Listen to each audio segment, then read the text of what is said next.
Welcome to NetStack FM, where protocols meet people.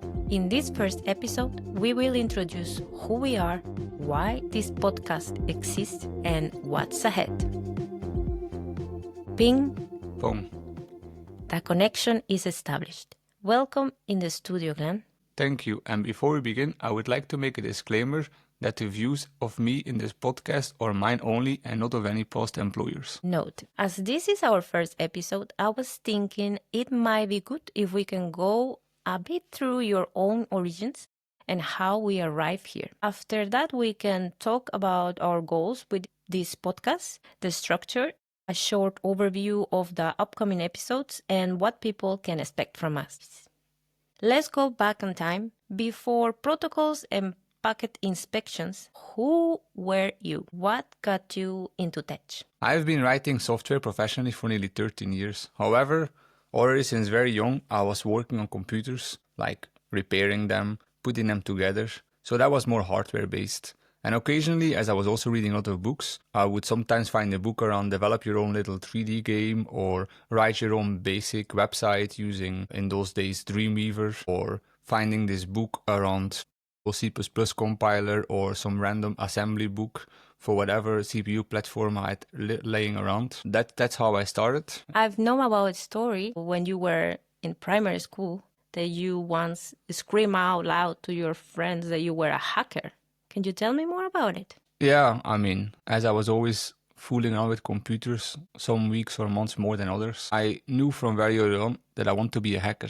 However, I didn't really know what it meant, and in fact, most of my friends in those days, as I was in a small village, didn't even know what a computer was, or if they did know, it was like very basic, like they could surf the web, but that was about it. However, I did have the confidence, and I would even make these kind of pranks where I would make some kind of animation or visual graphic to make it look like their computer would explode.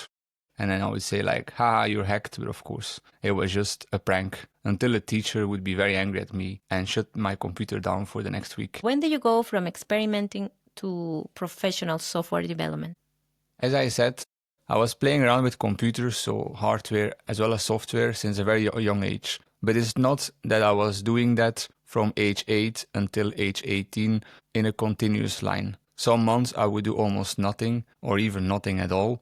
And then other months I would be very hardcore, doing it day in, day out. What was very consistent, however, was the fact that I was always diving into video games, playing them, trying to be very competitive in them, and even writing my own hacks. And as such, it's only fitting that my first real start was in the game industry, where the deadlines and the dreams and late night rebuilds collided. Version control back then was optional, and we bounced between Perforce, Tortoise SVN, or whatever half-working setup existed before Git took over. Sometimes we remembered to commit, and other times someone spilled a beer or a pizza on a keyboard and poof, a whole day work was gone. That sounds like a chaotic beginning. What was your first office job like? Well, it felt very huge, and I was very happy there. It was in the French side of Belgium, and by day 2 I was demoing my progress. My boss just stared blank. As it turns out, I had wiped the main version control server, and half the work was recoverable. So it wasn't entirely bad, but it was neither the glorious debut I had in mind.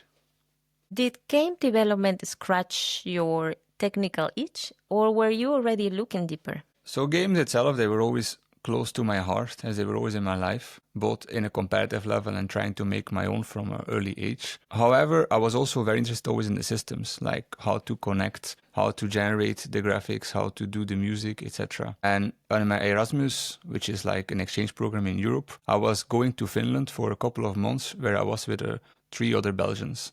And we would make our own cross-platform game engine for desktop, so desktop being Windows and Android.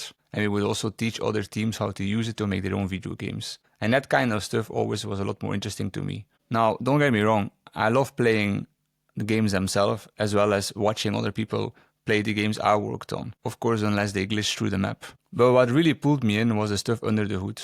So the reverse engineering of SDKs to try to get the most out of them, or little hardware quirks that could be used for it, as well as all kind of weird protocols. And eventually I moved into engine development also professionally, working on the physics systems, implementing audio systems, for example, how to do slow motion audio in Angry Birds Transformers, as well as graphics, entity systems, and of course networking. And back then TLS was optional. And we often built custom protocols directly on TCP or UDP. But still, I wouldn't have really called myself a network person at that point. I was more about pixels and pushing platforms. At some point, you work in UK. What made you leave UK? What pushed that decision? Well, the UK summers, or more accurately, the lack of them. As a Belgian, I needed sun, for physical as well as mental health. And around the same time, I was shipping a first multi-platform Rust project. It was a game analytics client used by millions. And that was in the Rust pre 1.0 days. But it already felt like magic because as a C++ developer, it was solving exactly the kind of problems I was having. And this library, both the client one and the server implementation, was previously written in C++ and already under development for several years as well as in use. And yet, despite all these fantastic people working on it, it was still full of holes and bugs. The kind of bugs which only trigger in edge cases, but when you're dealing with millions of devices, these edge cases happen several times per day. So I pitched remote work and the company said yes. And suddenly I was working from South America, building backend service and network layers. Slowly but surely I was falling in love with networking. Then came the blockchain phase, right? Yes, as well as a baby. Because the company lost the contract and in the same week you and I found out that we were expecting our first child. Let's say timing was dramatic, as you may recall. At that point I shifted into an R&D role and later I moved to a position of principal engineer. I worked on the blockchain protocols, cryptographic primitives, edge computing, all kind of wild stuff. The company didn't go global, but I learned fast.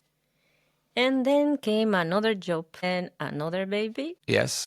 And yes, at that point I suspected the kids were coordinating my job changes. I joined the company extracting hundreds of gigabytes of hotel data daily. We built massive pipelines, perfect for combining everything I had learned about systems and protocols. So after all those changes and pivots, what led you to Rama? So Rama grew out of my experience around building network services, logic, protocols, clients, proxies in all these different jobs. And what I noticed in these different jobs is I was each time reinventing the wheel by implementing the same logic or trying to find my way around the 50th framework or how to duct tape libraries together. And what you will realize if you were doing that is that you were constantly trying to fight the system that is supposed to help you.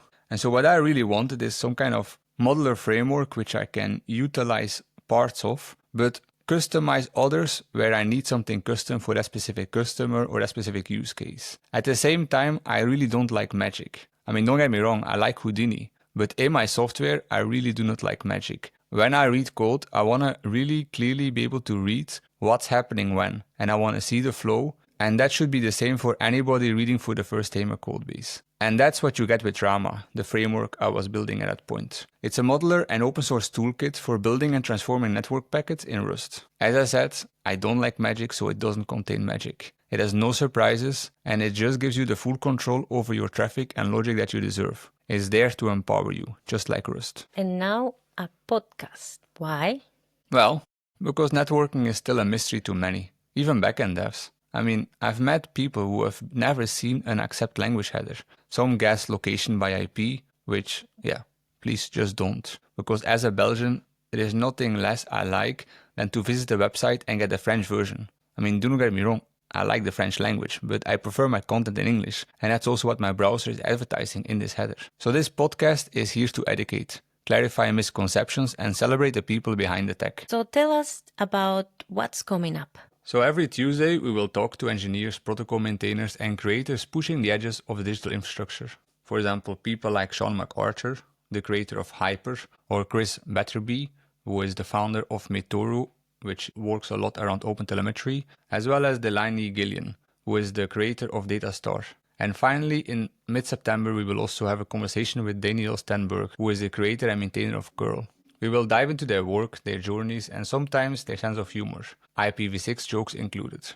And we want you, our listeners, to be part of this. Send your questions, feedback, or ideas via our Plavayo Discord or email hello@netstack.fm. Every episode comes with a full transcript show notes, and bonus links. Whether you're writing your first HTTP server or debugging something in layer 4, you are part of the stack, and we are glad you are here. NetStack.fm is brought to you by Plavayo, building secure, open, and resilient infrastructure with Rust, protocols, and purpose.